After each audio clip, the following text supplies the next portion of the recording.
இந்திய கிரிக்கெட் ரசிகர்கள் மத்தியில் தற்போது ஒரு மிகப்பெரிய விவாதம் அனல் பறந்து கொண்டிருக்கிறது.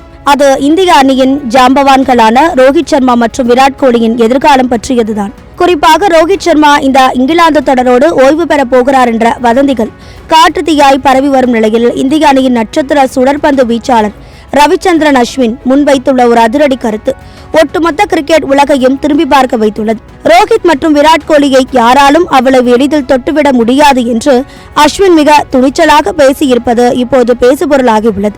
தனது யூடியூப் பக்கத்தில் இது குறித்து பேசிய அஸ்வின், இந்த இரண்டு வீரர்களையும் அணியில் இருந்து நீக்க முடியாமல் போவதற்கு இரண்டு மிக தெளிவான காரணங்களை அடுக்கியுள்ளார். முதலாவது, அவர்கள் கடந்த காலங்களில் படைத்துள்ள இமாலய சாதனைகள் மற்றும் தகுதிகள். சுமார் 12,000 ஒருநாள் ரன்களை குவித்து பல வரலாற்று வெற்றிகளுக்கு காரணமாக இருந்த ரோஹித் சர்மா போன்ற ஒரு வீரரை வெறும் சில போட்டிகளில் வெற்றி பெறவில்லை என்பதற்காக நீக்க தேர்வுக்குழுவே தயங்கும் என்பது அஸ்வினின் வாதம்.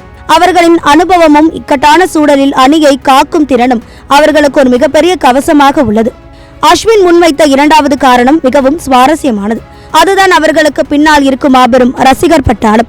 ரோஹித் மற்றும் விராட் கோலிக்கு ஒரு மிகப்பெரிய இராணுவமே உள்ளது. அவர்களை நீக்கினால் அந்த ரசிகர்கள் எழுப்பும் சத்தம் ஒட்டுமொத்த கிரிக்கெட் வாரியத்தையே அதிர வைக்கும் என்று அஸ்வின் கூறியுள்ளார். மேலும் ஒரு கசப்பான உண்மையையும் அவர் இங்கே பகிர்ந்துள்ளார். முகமது ஷமி, முகமது சிராஜ் அல்லது புவனேஷ்குமார் போன்ற பந்து வீச்சாளர்கள் அணியில் இருந்து நீக்கப்பட்டால் ஒரு சில ஆயிரக்கணக்கான மக்கள் மட்டுமே கேள்வி கேட்பார்கள். ஆனால் பேட்ஸ்மேன்கள் என்று வரும்போது இந்திய கிரிக்கெட் ரசிகர்களின் மனநிலை முற்றிலும் மாறுபட்டு இருக்கும் என்பதுதான் யதார்த்தமான உண்மை. ரோஹித் சர்மா தன் மீது வைக்கப்பட்ட விமர்சனங்களுக்கு களத்திலேயே ஒரு மரண மாசான பதிலடியை கொடுத்துள்ளார்.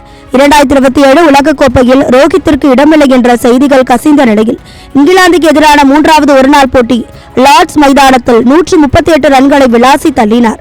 388 ரன்கள் என்ற இமாலய இலக்கை துரத்திய போது எவ்வித அழுத்தமும் இன்றி 17 பவுண்டரிகள் மற்றும் 5 சிக்சர்களுடன் அவர் ஆடிய ஆட்டம் ஹிட்மேன் சகாப்தம் இன்னும் முடிவுக்கு வரவில்லை என்பதையே உறக்க சொல்லியுள்ளது. அஸ்வின் சொன்னது போல் தகுதியானாலும் சரி, ரசிகர் பலத்தாலும் சரி, இந்த இரண்டு ஜாம்பவான்களையும் ஓரங்கட்டுவது பிசிசிஐக்கு ஒரு மிகப்பெரிய சவாலாகவே இருக்கும் என்பதில் சந்தேகமில்லை.